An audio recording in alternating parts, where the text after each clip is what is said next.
Hey guys, welcome back. It's Julie here. I wanted to hop on and do a VR to the tag 13 Witchy questions just for fun. So I first saw a VR from B at Aikale Sunflower. I feel like I said that wrong. So Bosade, if you're watching this, please do correct me because it's a beautiful channel name and I do want to get it right. But everyone, please check out her channel. It's amazing. I'm loving her content. And also do check out Ash from the Tarot Yogi. Her videos are wonderful as well. It's so fun to watch both of them. And so those are the only two VRs I've seen to this tag, which originates from Whispers of Three. So I'm gonna have to check out that channel as well. Okay, let's get started. Number one, are you in or out of the broom closet? I am not a witch, so neither. Now, if we're talking card slinger closet, I'm not really in one of those either. I mean, there are people in my life that know I do tarot, and then there are people that don't. So for instance, you know, I like to keep my work and personal life separate, but if some work people found out I did tarot, it wouldn't be a huge deal at all. Matt's family doesn't know. My parents don't know. Although my dad, I've shown my dad an oracle deck of mine. He didn't think anything of it. But it's nothing where the conversations really come up all that naturally. So I don't want to force it. And it's nothing that I'm keeping a concerted effort to hide from anybody. So if people find out, they find out. But otherwise, I don't feel like I have to force the conversation. Number two, favorite tree. The weeping willow is my favorite tree. I used to think they were so beautiful as a kid, and actually the first time I saw a weeping willow was in an illustrated picture book, and I thought it was just beautiful. And then when I saw them in real life, they completely matched my expectations. They were gorgeous. But unfortunately, I don't get to see weeping willows where I live. But I do see cherry blossoms, which are also very pretty and come in as maybe a close second. Number three, favorite sigil or symbol. So it's a tie between two. One is the Ouroboros. I still don't know if I'm pronouncing that correctly. I've heard so many different pronunciations, but it's the serpent eating its own tail. I just love what that symbolizes, you know, just the cycle of life and kind of destruction leading to creation. And I have a small Ouroboros tattooed on my lower back. God, I got that at like 20. I feel so old when I say that. Okay, and then the second symbol is the crescent moon. And I'm sure you guys have seen my tattoo, and I have crescent moon pendants. It's a beautiful symbol. Okay, so speaking of moon, number four, full moon or new moon? I'm gonna have to go with full moon just for the pure aesthetic of it.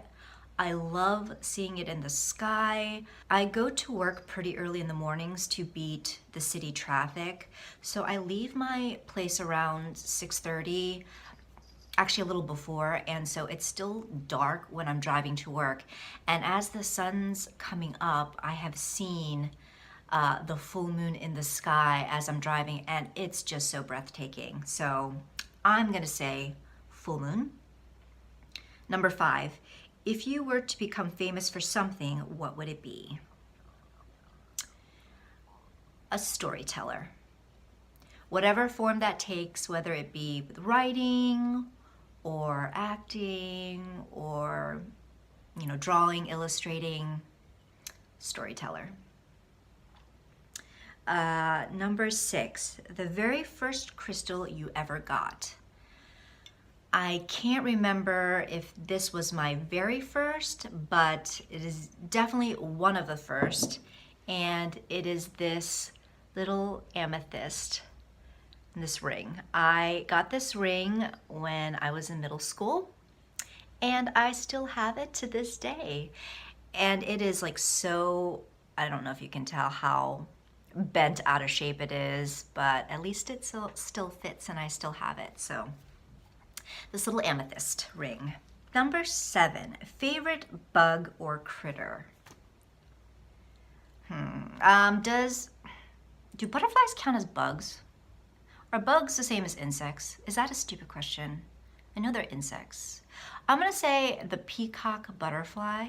The first time I saw that butterfly was in Sweden, and it's gorgeous.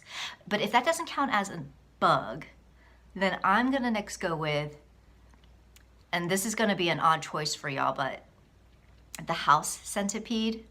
I won't show a picture of it because it might freak some of you out, but I'm sure you've seen it. It's like they have a long body and they've got like 2 black stripes going down their body, and it looks like they're surrounded by their legs. 100-leggers, maybe they're called. But the reason I've grown to kind of be fond of those bugs is that so when I was younger, my parents would never let me or my sister kill those bugs, because in Korea, the Korean name for that bug translates to money bug. My dad would always call them like money buggies, and he's like, you never kill a money buggy because that will bring bad fortune. These are good luck. So whenever you see a money buggy, you're gonna come into money or like good fortune. So don't ever kill them. Whenever I see one in my place, I do let them go, just because I have that feeling of like nostalgia of like my childhood, and how my dad especially seemed to really love those bugs. So. Number 8, do you prefer Salem or New Orleans? Well, I've never been to either, but I would pick New Orleans first. I would love to visit both, but I would pick New Orleans first. I've had coworkers visit, friends visit, and they all say how, well, one, like absolutely amazing the food is. So I would love to go and have me lots of food. But then just, of course, also the culture and the history and the gators. Like I would love to see and experience all of that. Not in the summer, I'm told. Do not go in the summer, but it's on my to-do list for sure. Number 9, very first person you watched on YouTube in the Witchy Tarot community.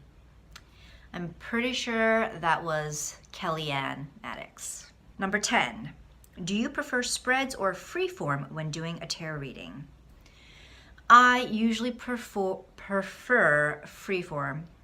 I will do like a 3-card spread, but I will read it more freestyle.